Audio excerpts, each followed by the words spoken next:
Il 5-6 aprile in Fiera ad Udine arriva la Fiera del Tempo Libero Alpe Adria, il salone del tempo libero, divertimento e outdoor. Viaggi, camper, campeggio, biciclette, accessori. Con lo stesso biglietto Mantra, la Fiera del Benessere, My Fantastic Pets e mongolfiere in volo vincolato. Fiera del Tempo Libero Alpe Adria, 5-6 aprile, Fiera di Udine. Riduzione su fieradeltempoliberoalpeadria.it.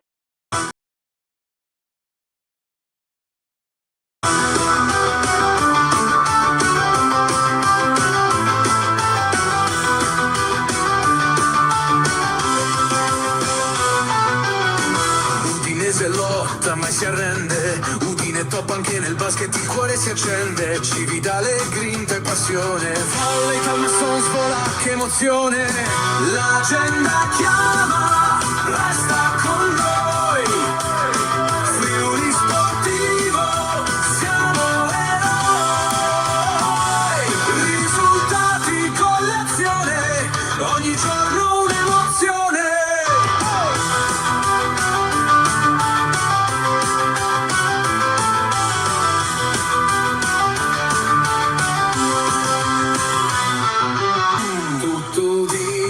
Se siamo con te.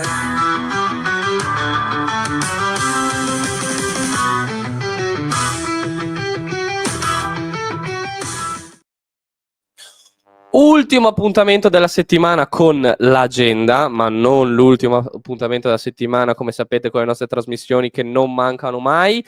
Però siamo qui invece perché l'agenda, ricordiamo, sono qui con Jesse. Ciao Jesse, intanto come stai? Ciao Ale, tutto bene? Tutto bene, bene, questo è quello che importa, perché ricordiamo l'agenda da lunedì al venerdì, facciamo il punto sullo sport friulano. Infatti, per fare il focus sull'Udinese, toccherà attendere un paio di ore con warm-up. Come sapete, ogni venerdì andiamo a analizzare, questa volta sarà un warm-up di avvicinamento vero e proprio alla partita, perché parleremo delle sensazioni a poche ore con i contenuti che abbiamo da Genova, no? dei ragazzi che sono lì, quindi abbiamo veramente tante robe belle da dirvi. Però passo indietro, oggi è agenda, quindi facciamo il punto in generale su tutto lo sport, ovviamente diamo la priorità all'Udinese, poi passiamo sul resto. Jesse, Udinese che scenderà in campo al Ferraris contro il Genoa, un Udinese che dovrebbe scendere in campo così, con questa formazione che andiamo adesso a vedere grazie all'aiuto dalla regia di Massimo.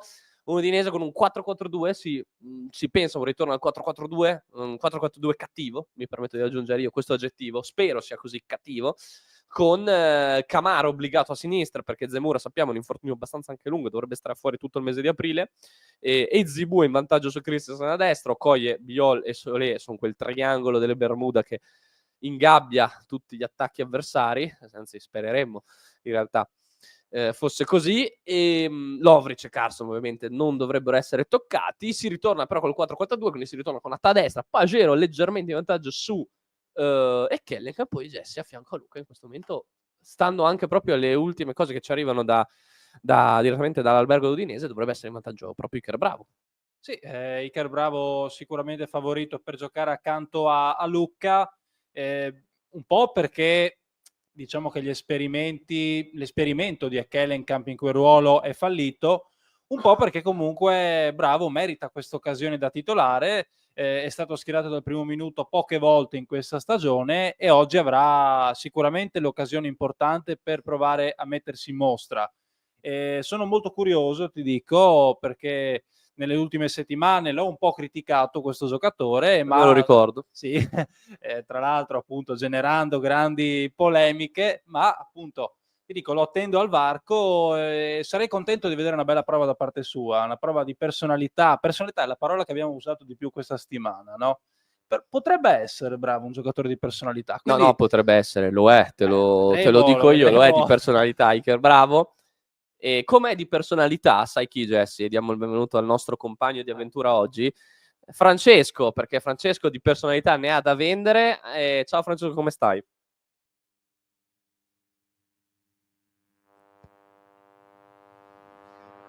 Mi sentite? No, ecco, ti sentiamo, ora ti sentiamo, ti eri un attimo per problema di collegamento, però ti dovremmo sentire. No, dicevamo, no, un udinese che si prepara, perché in realtà la cosa è sempre quella, no? Thauvin non c'è con il Genoa e quindi sai, l'assenza di Thauvin è un'assenza importante, un'assenza pesante, terza partita di fila che Toven non scenderà in campo, e quindi bisogna trovare alternative. Contro il Verona era stato il turno del Nigno, poi sappiamo che è una situazione che uno non ha funzionato, due il Nigno ha rimediato un altro infortunio, quindi non potrà da quel punto di vista. E però l'altra cosa che è con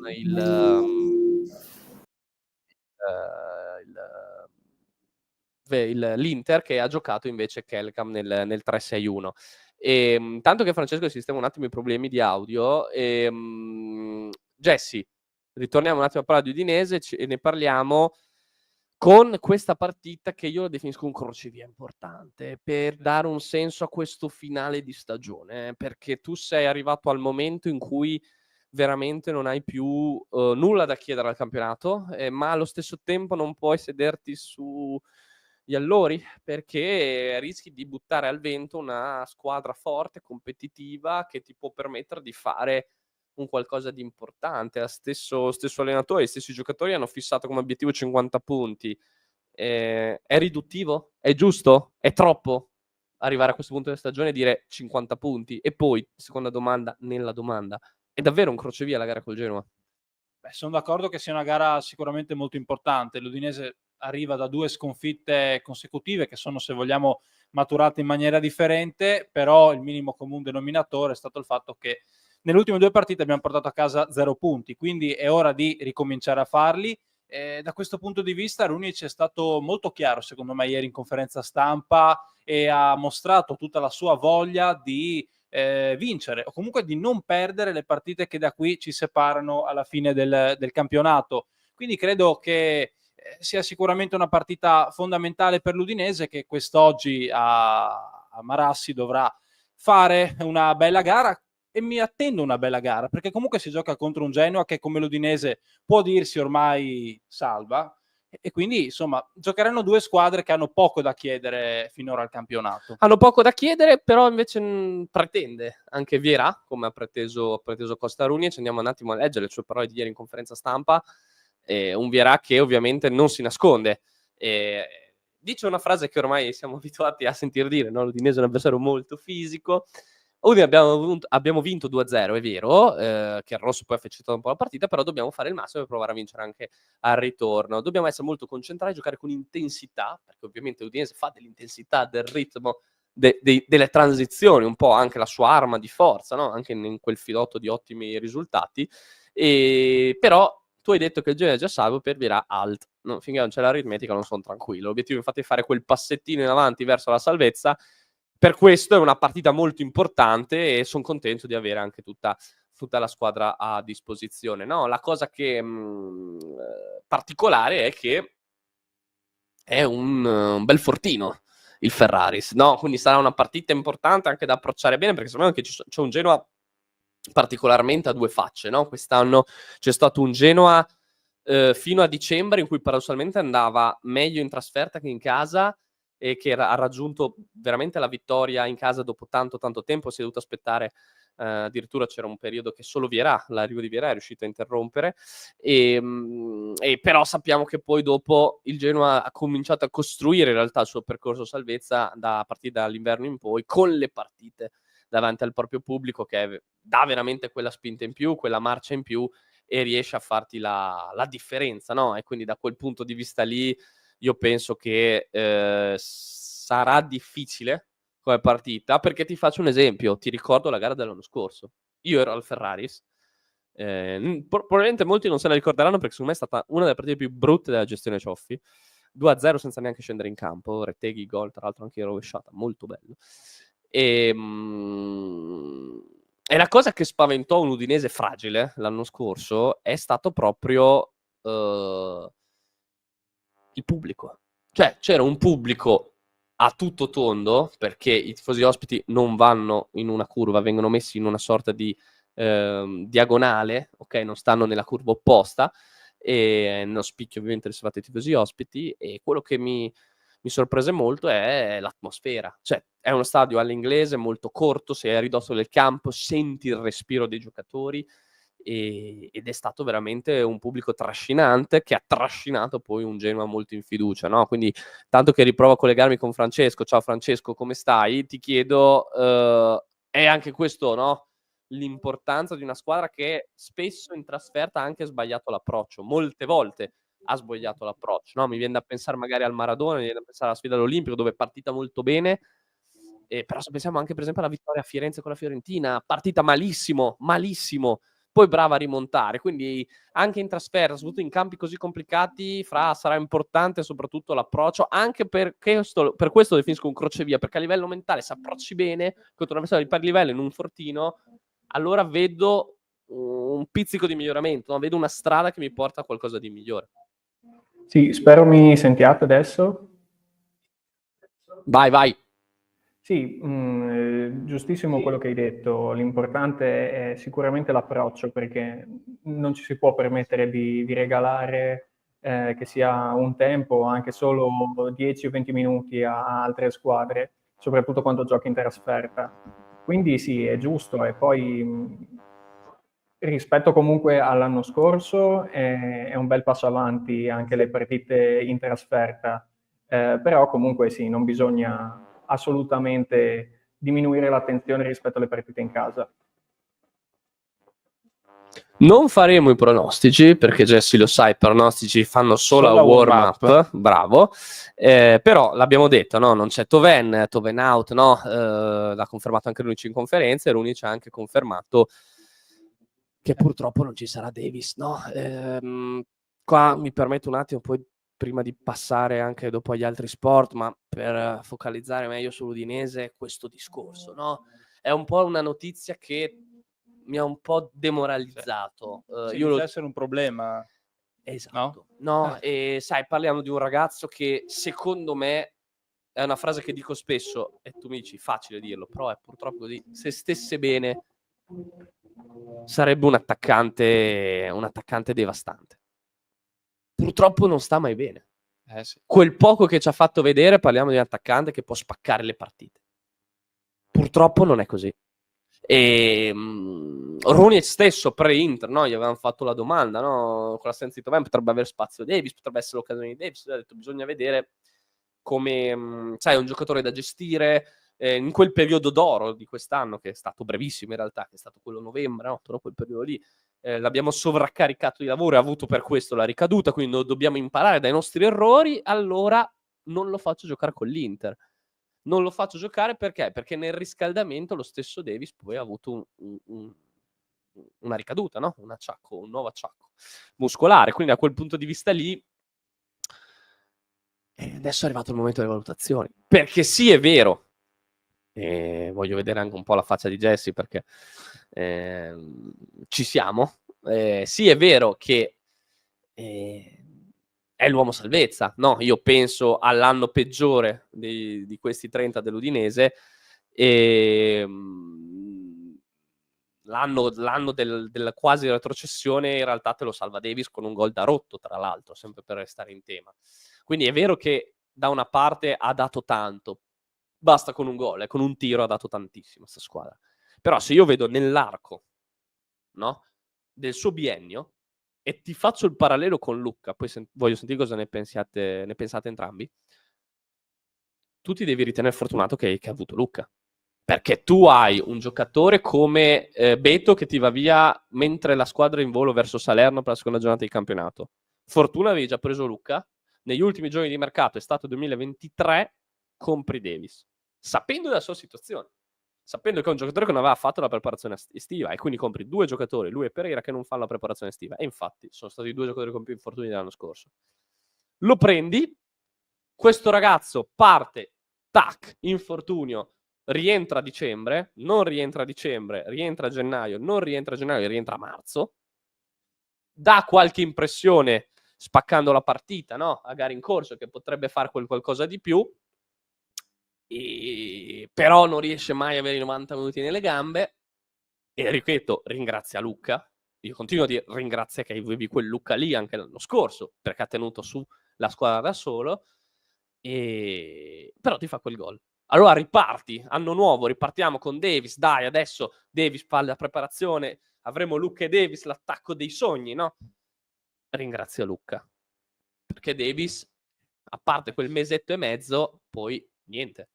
E allora, siccome è la quarta volta, te lo ripeto, ringrazia Luca quest'anno, perché è l'unico numero 9 che hai, perché Pizarro, in caso chi l'ha visto, e Davis sappiamo cos'ha, però ringrazia Luca. E ti faccio allora questa domanda, perché adesso è brutto da dire, ma siamo il 4 aprile, quindi è anche giusto fare delle considerazioni anche già in ottica futura. Ma il prossimo anno, che Luca molto probabilmente andrà via, perché è il giocatore che vogliono tutte le squadre.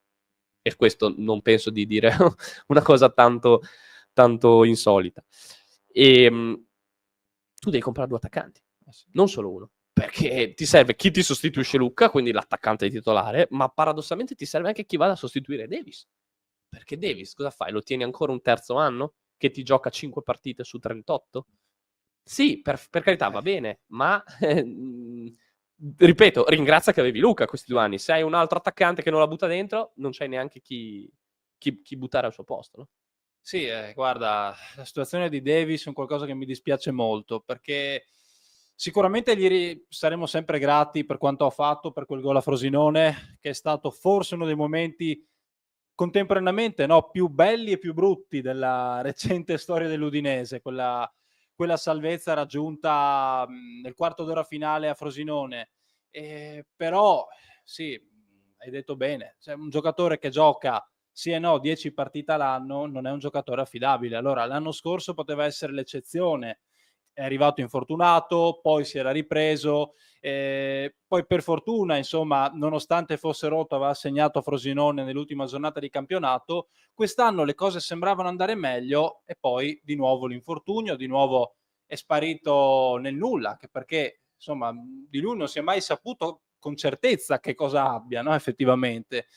E quindi dispiace, io ci credevo in questo giocatore, tanto che l'avevo preso anche al Fantacalcio, e poi me ne sono liberato a metà stagione perché, insomma, visto l'andazzo, avevo capito che aria tirava, diciamo così, e quindi niente, dispiace, sicuramente sarà da prendere, come hai detto tu, non uno ma 2 attaccanti, secondo me, quest'estate, perché mettendo in preventivo e ringraziandolo, come dicevi tu, Luca, che probabilmente, insomma, cambierà aria, bisognerà prendere un altro anche al posto di Davis, perché a questo punto vanno tirate le somme. Francesco, sei Nani, siamo il 27 di giugno, confermi Davis o cerchi il secondo attaccante?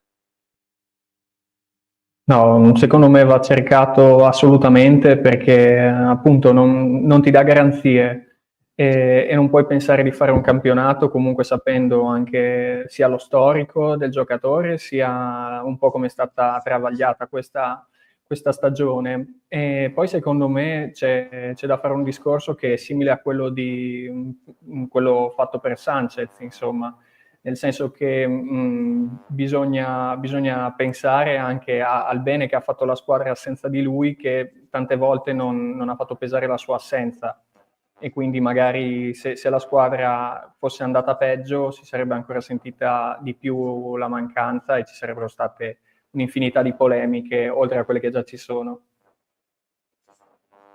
Sì, condivido, mi permetto di condividere e mi permetto invece di non condividere, anche se saluto io e Jesse, anzi mi prendo anche te per salutare quello che dice Jimmy, che dice non c'è niente di decisivo in questa partita, ma sarà importante vincere per trovare nuove energie e nuovi stimoli. Potrebbe essere la classica partita da pareggio di fine stagione, ma se si vuole dare discontinuità rispetto alle stagioni passate si deve chiudere il campionato con una serie positiva. In realtà c'è molto di decisivo secondo me in questa partita, perché bisogna dire basta, ok, a il vecchio modo di pensare. Cioè, nel senso, come dice la seconda parte, sono d'accordo su quello che la seconda parte che dice Jimmy, potrebbe essere la classica partita pareggio di fine stagione, ma bisogna dare discontinuità, perché se tu vuoi fare qualcosa di diverso, è facile farlo quando, diciamo, tra virgolette, hai gli stimoli giusti, eccetera, eccetera, ma per costruire le basi lo devi fare a partire proprio da queste partite qua, perché nessuno ti chiede di vincere a San Siro anche se sei andato vicino. Adesso c'hai il Genoa, poi viene il Milan che comunque è una partita che in casa con gli stimoli, l'ultimo grande big match, probabilmente Udinese farà la partita. Però vanificare tutto con 3 sconfitte di fila o con 3 risultati no, con Verona, Inter e Genoa, quindi passa un mese dalla grande Udinese di cui si parlava tanto anche a livello nazionale un mese fa, e rovini un po' tutto. Cioè io ti dico, per quello a me è importante, non tanto in termini di risultato, perché io credo che l'Udinese arriverà attorno a quota 50. Poi potrebbe essere 48, 49, 50, 51, ma arriva a quella cifra lì. Ok? Rui ci ha detto non bastano 8 pareggi per arrivare a 50, dobbiamo per forza vincere, e anzi credo che possiamo anche rimanere imbattuti da qui alla fine. Quella non condivido tanto, però Un po' difficile. beh, visionario, sappiamo che Rooney c'è così. Ma per dire cosa? Che secondo me l'Udinese arriverà a quella quota lì, ma dipende come ci arrivi. Perché se ci arrivi, passatemi il termine, facendo il compitino, quindi in queste ultime 8 giornate tiri avanti la carretta, rosicchi qualche punto qua, magari vinci col Milan perché è l'ultima e poi magari perdi col Monza, io non vedo le basi per un anno diverso l'anno prossimo, conscio del mercato che ci sarà. E allora dico, è importante col Genoa non tanto il risultato, quanto l'atteggiamento. Perché se vedo un Udinese che va al Ferrari, cosa che può fare? Andando a fare il proprio gioco, cosa che può fare? Cosa che può fare? Cioè non è che l'Udinese non è in grado, però se vedo un Udinese che va a imporre il proprio gioco al Ferrari, poi magari vince il Genoa 1-0 col contropiede, per carità, nessuno... Però dici, allora vedi che questa squadra, quel click mentale, perché è tutta una questione mentale, perché tutti possiamo dire che questa squadra può fare 50 punti sulla carta, no? Siamo tutti d'accordo, no? Siamo tutti d'accordo che può fare 50 punti sulla carta, però è a livello mentale, no? Che serve quel qualcosa in più, no? E adesso vediamo se riesce a farlo, no Jesse? No, credo che sia assolutamente importante cercare quantomeno di fare un risultato positivo questa sera, che può essere una vittoria, e ovviamente tutti ci auspichiamo che sia così, ma anche un pareggio che comunque andrebbe a interrompere quella striscia negativa di 2 sconfitte di fila. Certo che inanellare la terza sconfitta consecutiva sarebbe sicuramente, non dico un campanello d'allarme, ma un brutto biglietto da visita. Darebbe un'immagine, secondo me, negativa della squadra e delle ambizioni che la squadra può avere in questo finale di stagione. Sicuramente, per tutti i motivi che abbiamo elencato prima, sarà una partita difficile. Lo stadio, comunque il Genoa è una squadra ostica, che con Vieira ha cambiato sicuramente passo, tutta una serie di motivi che mi portano appunto a pensare che l'Udinese non avrà vita facile questa sera, però io mi aspetto una bella partita io, con tanti gol. Mi sbilancio, anche se non è ancora la trasmissione dei pronostici, quella sarà dopo. Non dirlo. Dico solo che vedremo secondo me tanti gol. Per il pronostico seguiteci tra 3 orette più o meno. L'ho tenuto buono, l'ho tenuto a bada perché sennò Jesse mi parte. Sì, quindi vediamo un po' che Udinese sarà, ma siamo all'agenda, andiamo avanti. Partite importanti sempre in ottica udinese anche a livello giovanile, no? Jesse, siamo un momento importante, siamo al finale della stagione. Se della primavera possiamo dire che ormai tocca aspettare l'aritmetica conferma della retrocessione, è stato un anno complicatissimo, poi dopo magari analizzeremo a bocce ferme i pro e i contro di un anno del genere, perché secondo me va analizzato, sì, ma meglio farlo a bocce ferme. Però magari c'è un'altra selezione, quella un po' più giovane, l'Under 17, che nonostante una brutta sconfitta, ma ci può stare contro l'Inter, comunque per carità, si gioca tanto in questo finale, no?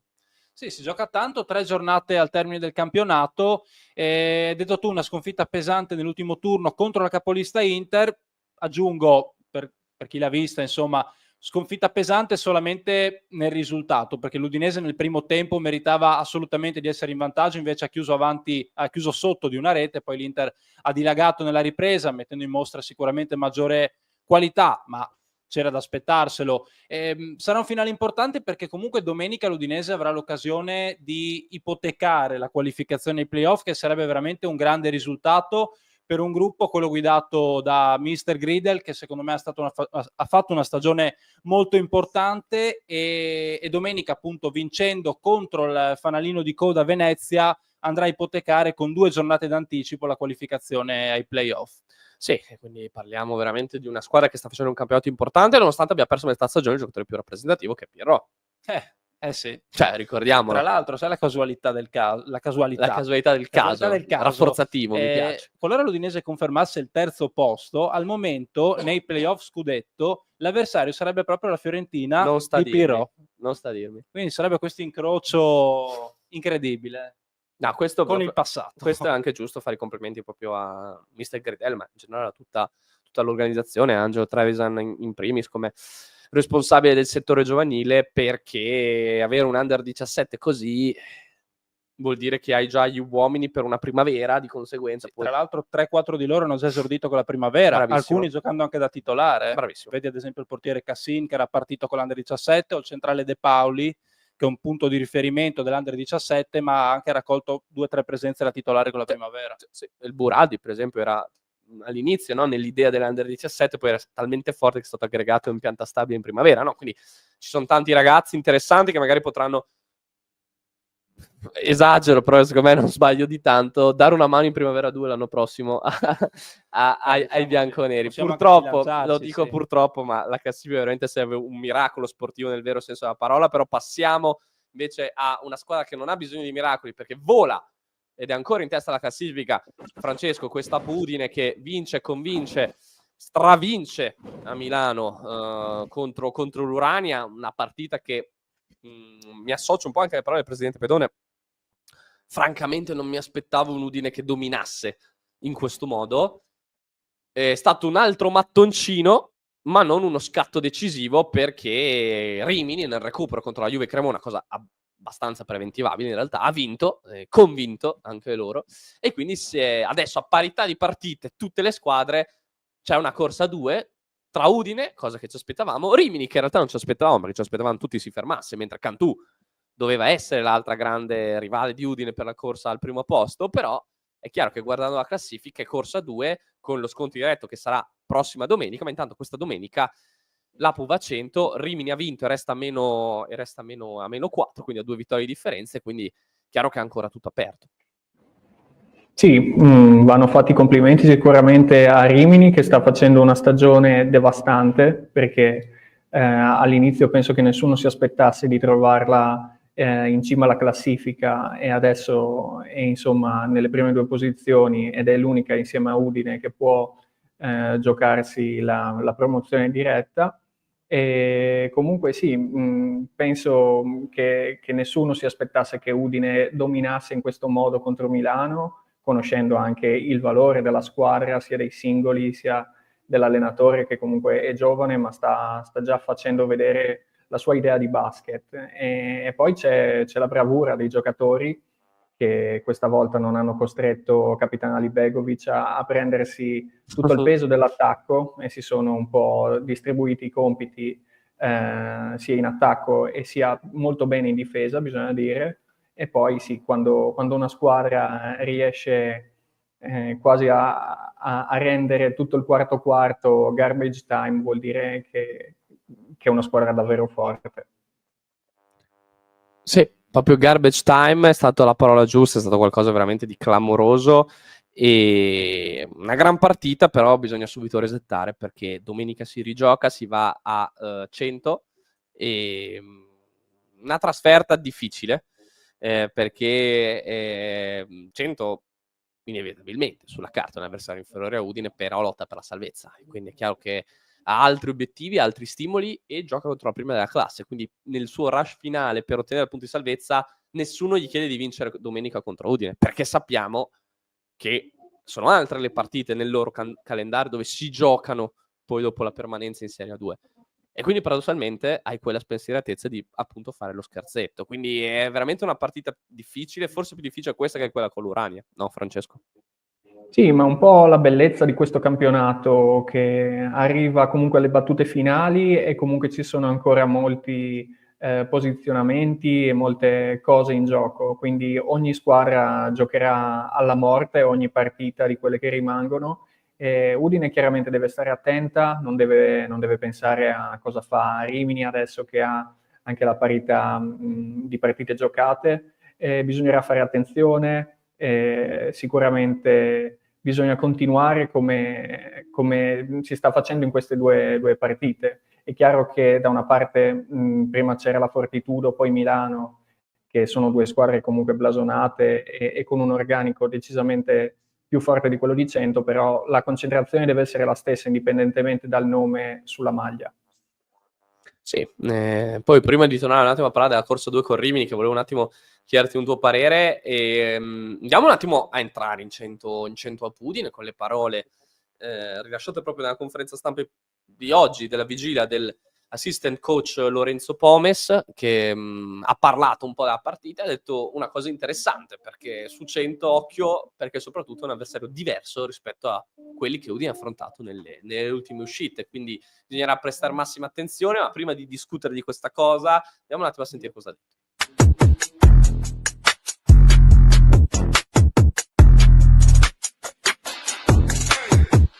Coach, si ritorna a giocare, terzo impegno in 7 giorni, seconda trasferta consecutiva, ma si arriva da 2 vittorie molto importanti, quindi che aria si respira, come sta la squadra anche mentalmente? Sì, terzo impegno in veramente poco tempo, la squadra sta bene, ci siamo preparati e abbiamo ricaricato le batterie per affrontare la prossima partita che sarà insidiosa. Sì, siamo tutti bene, per cui siamo pronti ad affrontare questo match di domenica, che affronteremo appunto una squadra molto pericolosa. Molto pericolosa e anche diversa come caratteristica rispetto agli ultimi avversari affrontati, quindi che 100 ci dobbiamo aspettare? Come hai detto bene, è una squadra molto diversa dalle squadre che abbiamo visto fino adesso, molto diversa rispetto alla partita che è stata l'andata e in particolare perché hanno questi due stranieri che fanno sì molto importanti per loro, che alla fine, anche se uno è considerato una guardia e l'altro un lungo, in realtà giocano da esterni, e per cui trattano la palla, tirano, passano, attaccano, sono molto bravi e molto impostati. Sono ben allenati e hanno i ruoli ben precisi e tutti i giocatori sanno cosa fare nel momento in cui entrano in campo. Dovremmo stare fin da subito molto attenti, provare a dirigere la partita dove vogliamo e sempre mettendo grandissima energia. Questo è l'obiettivo che ci siamo dati. Come ho detto, la partita è difficile anche perché loro arrivano da una serie di partite contro squadre di alto livello che hanno messo molto in difficoltà, e per cui, ripeto, dovremo stare molto attenti. Poi abbiamo saputo che ci sarà dei numerosi tifosi che verranno a vedere la partita, e questo ci rende orgogliosi e sappiamo che è il nostro sesto uomo in campo, per cui siamo molto contenti di ciò.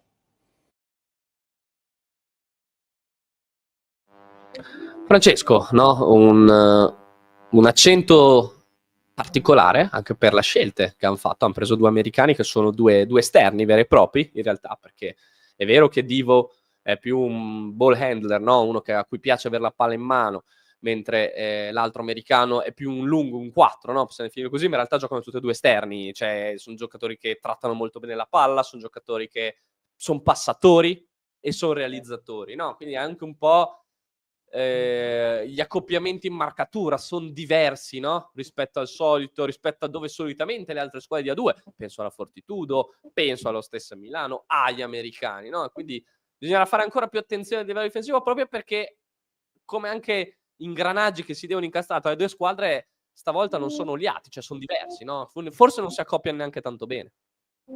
Sì, è una filosofia diversa rispetto appunto alle squadre che hai citato tu, ma anche probabilmente alla stessa Udine, che ha scelto comunque 2 americani classici, l'asse play pivot alla fine, diremmo.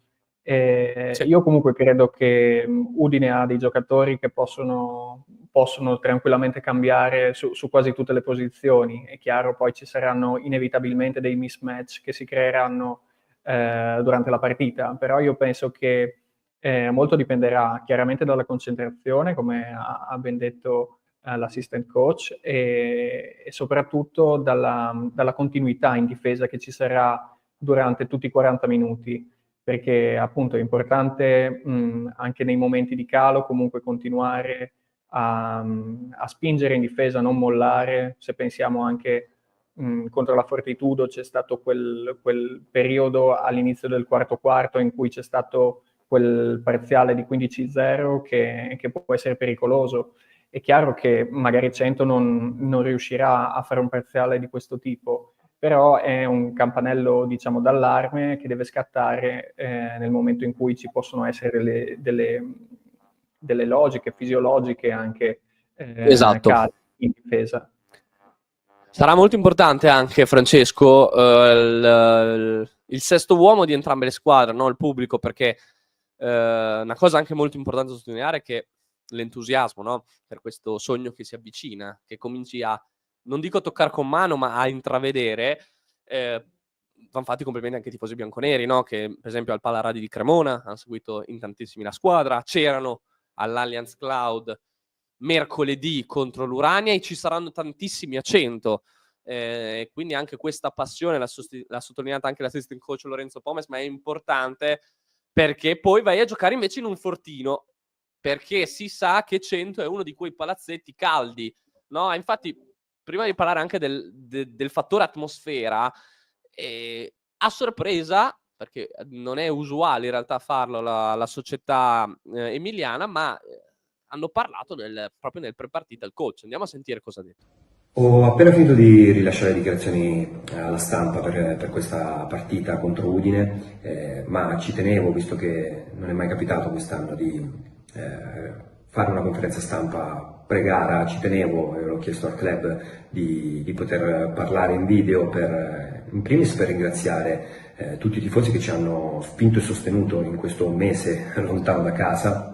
Però finalmente torniamo a giocare qui alla Baltone Arena e so che il club sta organizzando anche coreografie particolari per questa partita insieme ai ragazzi della curva. Ci sarà il coinvolgimento di tutto il pubblico e io ci tenevo a chiedervi di venire a sostenerci, a spingerci per 40 minuti perché affrontiamo la prima della classe. È una partita difficilissima, non c'è bisogno che lo sottolinei, però sono convinto che tutti insieme potremo riuscire a rendere la vita difficile a Udine, a provare a batterli, perché sarebbe davvero un risultato straordinario che ci darebbe ulteriore spinta per provare a centrare l'obiettivo della salvezza diretta, che è quello che vogliamo e ci stiamo provando veramente giorno dopo giorno tutti insieme, e quindi proviamoci insieme domenica.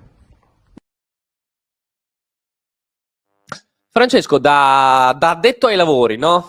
Ma anche un po' da tifoso, quanto temi 100? Anche perché arriva in fiducia, no? Dopo gli ultimi risultati. È una partita molto insidiosa perché, appunto, abbiamo detto prima, non sarà blasonata come appunto Milano, come può essere la Fortitudo o Rimini, che è in una posizione molto alta in classifica, ma sono proprio queste le partite, quelle che possono appunto farti uno sgambetto magari, soprattutto quando magari si può riuscire a intravedere già quello che è l'obiettivo stagionale. Di conseguenza sì, io penso che è un po' l'insieme di tutte le cose, di tutti i fattori, e anche questa chiamata alle armi da parte dell'allenatore nei confronti del pubblico è sintomatica del fatto che anche loro ci tengano molto e sperino di poter sul serio fare lo sgambetto a Udine. Quindi secondo me non è assolutamente da sottovalutare. Però sai cosa ti dico? Io ho visto una consapevolezza mentale da parte di un gruppo espertissimo e di vincenti, perché 7 su 10 hanno già vinto la Serie A2, dei giocatori che fanno parte del roster di Udine, che secondo me faccio fatica a pensare che sbaglino l'approccio. Poi è chiaro, il basket lo sai, è imprevedibile, può succedere di tutto, sarà importante che il fattore pubblico, e quindi ci possono essere degli intoppi, degli ostacoli. Però la partita di Cremona, che per 30 minuti è stata perfetta, e la partita con l'Urania, che dopo un Amato che stava diventando Steph Curry praticamente nel primo quarto, dopo hanno capito un attimo come fermarlo e hanno annullato ogni azione offensiva di Milano, compreso Gentile, che è vero che era acciaccato e tutto, però è pur sempre Ale Gentile. E questo mi dà anche quella sicurezza di dire che secondo me Udine Vallini non sbaglia la partita. E sono arrivati a un livello di maturità mentale tale che difficilmente fanno dei passi falsi. Poi dopo è chiaro che ci sono anche i meriti degli avversari, per carità. come è stato per esempio il merito di Cantù in Coppa Italia. Però Udine che sbaglia la partita difficilmente accade, e difficilmente è accaduto quest'anno. E merito anche poi dello staff tecnico, in primis a coach Vertemati, che penso che raramente abbia sbagliato una partita. Cioè le volte in cui Udine ha perso, forse più sono le volte che magari hanno litigato col canestro da 3, piuttosto che per magari un approccio, una preparazione sbagliata. Passiamo invece a Cividale. Ha parlato coach Pilastrini, no? Perché Cividale, sappiamo, sarà impegnata al Paladozza, no? Il posto più prestigioso che ci può essere in Serie A2 in questo momento, contro la Fortitudo Bologna, che arriva dalla sconfitta con Udine, quindi la Fortitudo doppio impegno in Friulano in 7 giorni. Coach Pilastrini ha presentato la sfida così, andiamo a leggere un attimo le sue parole.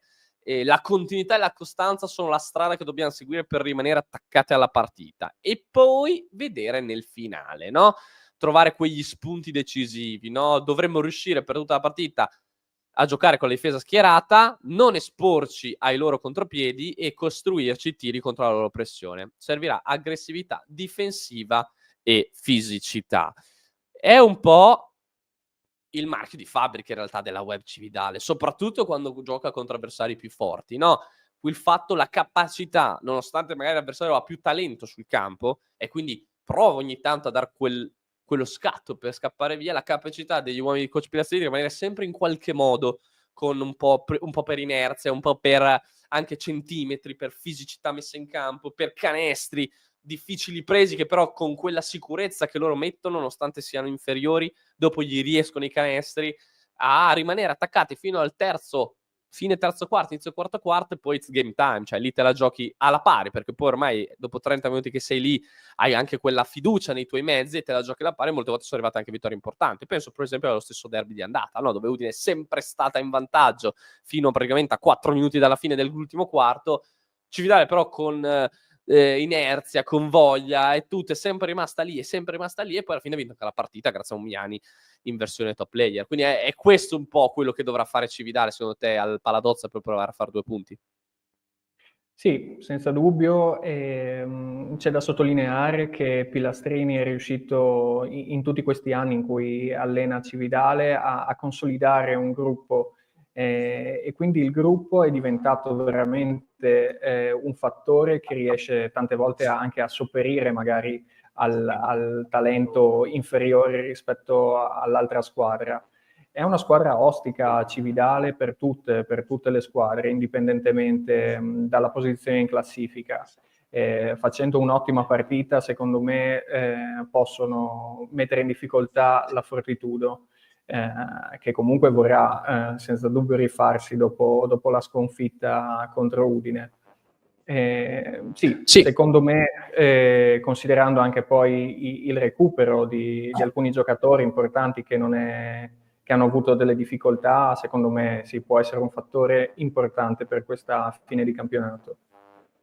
Fine di campionato dove ogni cosa conta, e prima di vedere la classifica allora ti faccio questa domanda che non te l'ho ancora mai chiesta pubblicamente, ma quanto conta per esempio per Rimini, che è l'avversario di Udine, poi torniamo un attimo a parlare di Cividale, che prendere un giocatore così, cioè un giocatore come Conti, che sappiamo che viene tra l'altro dalla 1, dalla Vanoli Cremona, quindi può dar qualcosina in più per questo rush finale. Sì, è un'aggiunta importante appunto per chiudere al meglio questo campionato, e poi magari anche in vista magari di, diciamo, facendo il conto un po' verso la fine della stagione, provando a pensare anche a quello che può succedere poi nei playoff, perché alla fine bisogna considerare anche questa eventualità.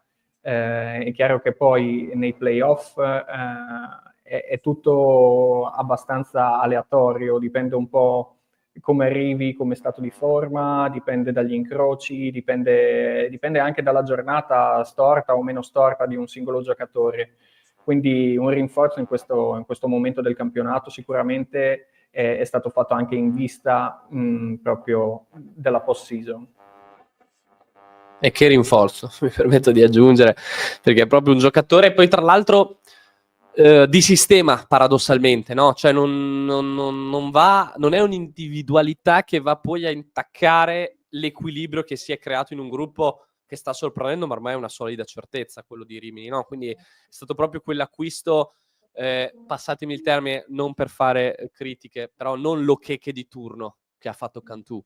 Cioè, capito? Non magari un talento grezzo molte volte, no? Che però può spaccarti le partite o in negativo può influenzarti, ma quel giocatore che magari aggiunto in un sistema che già funziona rende il meccanismo solo che più oliato, no? Quindi quello, il Rimini ha fatto un rinforzo importante e Cividale. Sì, potrebbe essere un po' anche un po' come l'innesto di Pullazzi, anche volendo.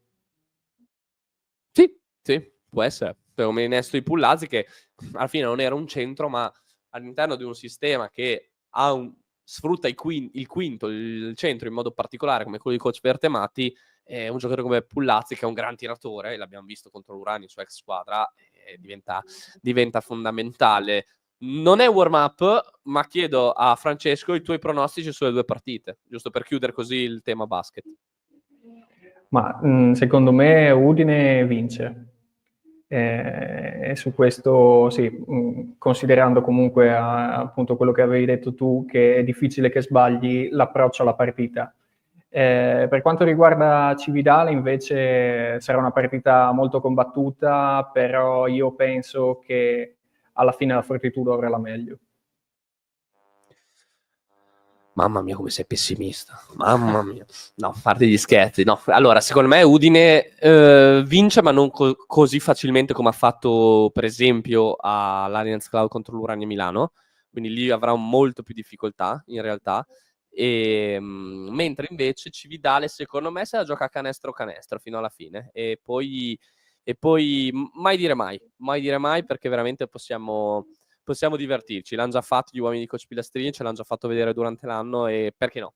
Magari anche in un prestigioso posto che semplicemente un mese e mezzo fa gli stava per consegnare un sogno, cioè ovvero la Coppa Italia. Perché no? Magari ritrovare quelle sensazioni lì, annusare di nuovo quell'aria lì, gli ridà quelle vibes lì e fanno quella gran partita come hanno fatto contro Rimini, dove praticamente li hanno annientati e sono andati in semifinale. Passiamo all'ultima parte della nostra agenda, perché è venerdì, è vigilia di partite, sappiamo che ci sono gli impegni, no? del calcio, ci sono gli impegni del basket, ma il calcio non si ferma, neanche quello dilettantistico. E qua coinvolgo Jesse, perché Jesse mi devi fare un po' il punto sulla Serie D, no? Sono 3 impegni cruciali per 3 obiettivi di classifica differenti, però Charlins, Brian e Kions hanno 3 partite che non dovrebbero sbagliare. Sì, 5 giornate alla fine nel campionato di Serie D Girone C. È un turno un po' cruciale questo, perché per i rispettivi obiettivi delle squadre, con 2 partite che secondo me si incrociano alla fine, destini di 2 squadre friulane. Il Brian Lignano andrà ad affrontare il Montecchio Maggiore, Montecchio penultimo in classifica, e ha una chance importantissima secondo me per mettere una mano sulla salvezza, sperando anche in buone notizie da Carlino, dove giocheranno Charlis Muzzane contro Bassano. Il Bassano al momento è l'ultima squadra che occupa un posto ai play-out, occupa il sest'ultimo posto, quindi l'opzione migliore sarebbe questa, con la vittoria del Charlins che tiene fermo il Bassano, il Brian che vince contro il Montecchio. In questo modo scappa, secondo me, perché È importante, perché se vediamo la classifica è un bel balzo quello che può perché fare, se no? vinci vai a 44 punti e di fatto, a meno di cataclismi, insomma, a 4 giornate dalla fine sei salvo. Invece impegno molto difficile per il Kions, che andrà a affrontare il Treviso, secondo in classifica. Match sicuramente molto, molto difficile per la squadra di Marmorini, che è chiamata davvero ad un'impresa, secondo me, per riuscire a salvarsi. La classifica, insomma, la vediamo. Kions le prossime 2 giornate affronterà Treviso e Dolomiti Bellunesi. Dovrà cercare di fare qualche punto per tenere quella fiammella accesa. Ricordiamolo, il Kions sarebbe in questo caso, in questo momento, retrocesso direttamente, in quanto la forbice di punti che la separa dal Bassano è superiore ai 6 punti. Quindi È un turno, secondo me, cruciale questo per un l'ambizione crocevia delle anche squadre. qua, no? Manca Sì. un poco giornata alla fine, poi il Treviso vede le Dolomiti Bellunesi, sente l'odore del sangue, no? Permettimi questa frase, quindi sicuramente non vorrà sbagliare la partita e non dovrà sbagliare la partita. E secondo me l'avversario piacevole c'era proprio il Charlins. Sì, fino a un certo punto, perché comunque effettivamente il Bassano al momento è abbastanza, diciamo così, tranquillo. Cioè non ha obiettivi di classifica, diciamo No, così, beh, no? insomma, Bassano comunque ha un buon margine rispetto al Chions, però c'è il Caravaggio e la Virtus Ciserano Bergamo che sono dietro di qualche punto, il Bassano serve ancora qualche punto per salvarsi, quindi è una squadra che sicuramente arriverà al Della Rica di Carlino con la voglia di fare punti, secondo me, e il Charlins dovrà essere bravo invece a rispondere colpo su colpo. Ricordiamo che il Charlins, e anche in questo caso la classifica parla da sé, è ancora in corsa per un posto ai playoff, visti i 2 punti che la separano dal Villavalle, quinto in classifica. Sì, hai detto molto bene tu, Jesse, quindi sarà un bellissimo turno di Serie D che noi ovviamente vedremo assieme a voi e seguiremo tutti assieme, no? Quindi mi raccomando anche sintonizzatevi su Udinese per vedere tutti gli appunti, no? Anche che Jesse fa delle bellissime analisi ogni volta su tutte le 3 squadre friulane che speriamo rimangano 3, diciamo così, anche se dovrebbero rimanere 3. Ho sbagliato i conti perché Una sale dall'eccellenza. una sale dall'eccellenza, quindi ho 3 sbagliato. saranno. Speriamo diventino 4. Speriamo che diventino 4. Ho sbagliato io, esatto. In effetti mi ero confuso, scusate. E potrebbero anche diventare 5, perché ci sono anche gli spareggi per le seconde in eccellenza. È una cosa difficilissima. Probabilmente non accade una cosa del genere da tantissimo tempo, però sappiamo come il Codroipo, per esempio, in Coppa Italia se l'è giocata con tutti. Sì, quindi mai sì. dire mai, no? Codroipo che è una delle squadre che potrebbero andare ai playoff per la Serie D. Chiudiamo un attimo il punto perché siamo veramente alla fine, quindi tocchiamo gli ultimi 2 temi. Parliamo un attimo di pallavolo. Tinet Prata, primo match point importante per continuare a sognare verso la Serie A1. Tinet Prata che sarà impegnata in gara 1 delle semifinali playoff di Serie A2 in casa contro Cuneo, che ha vinto i quarti di finale. Invece la Tinet Prata, essendosi qualificata come prima nella regular season, ha oltrepassato i quarti di finale ed è andata già diretta in semifinale. Tinet Prata che affronta Cuneo da favorita, però occhio, perché è vero che se andiamo a vedere il bilancio tra le 2 squadre nella regular season recita 2-0 per la Tinet Prata, però occhio perché è un 2-0 entrambe 2 partite sudate, vinte entrambe al tiebreak, quindi parliamo veramente di 2 partite che hanno anche detto un po' il valore dell'avversario, no? Quindi bisognerà prestare attenzione, però c'è tanto entusiasmo sia a Prata di Pordenone ma in generale in tutto il movimento e in tutta in realtà anche la regione, perché mai come quest'anno la Tinet è stata vicina, non è stata perché uso il passato, ho sbagliato, è vicina a fare il grande salto in Serie A1. Quest'anno hanno deciso di provare anche con la scelta di coach Di Pietro di fare quel saltino in più, provare a fare quel passettino in più e si presentano come strafavoriti in questa semifinale. Poi sappiamo i playoff, come in ogni sport, sono veramente un punto di domanda perché ci sono talmente tanti fattori in ballo che non sai mai, no? E invece, Francesco, io ti volevo fare una domanda su le women, no? Che saranno impegnati invece nell'ultimo impegno casalingo contro Vigarano. Sì, sono attualmente seconde in classifica, Udine ricordiamo, e hanno ancora la possibilità di qualificarsi come prime in classifica per poi i playoff.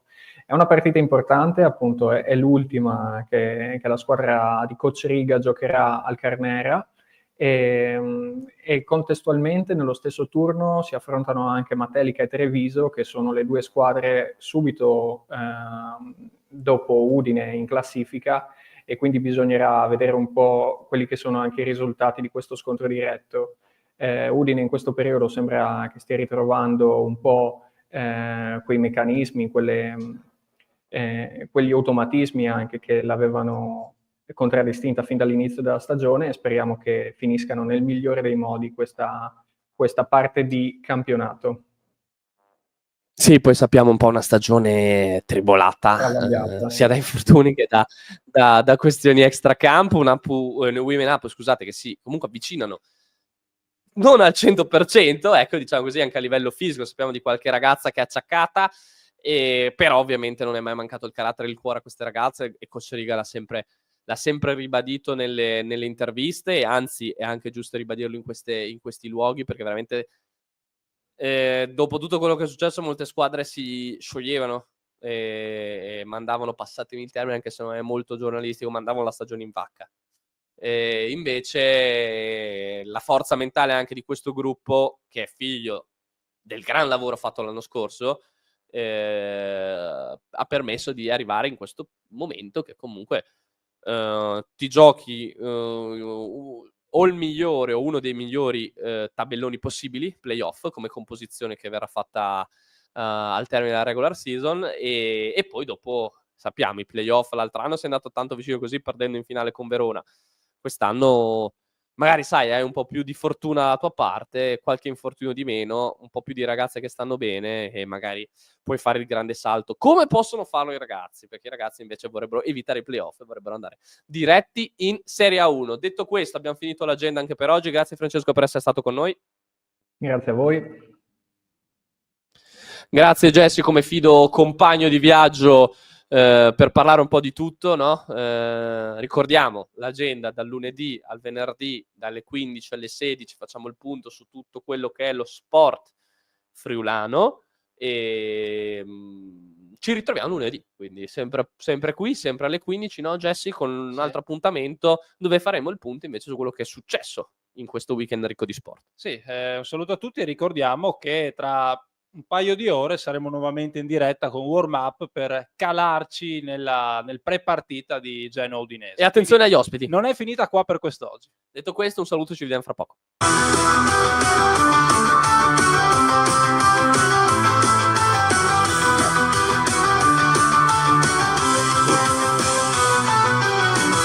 Udinese lotta mai si arrende, Udine top anche nel basket, il cuore si accende, ci vi dà le grinta e passione, Volley Talmason svola, che emozione, l'agenda chiama, resta con noi, Friuli Sportivo, siamo eroi, risultati con l'azione, ogni giorno un'emozione.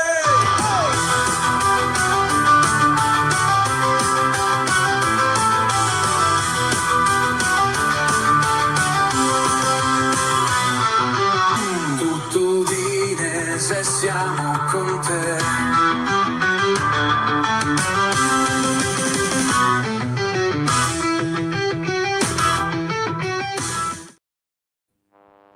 Il 5-6 aprile in Fiera ad Udine.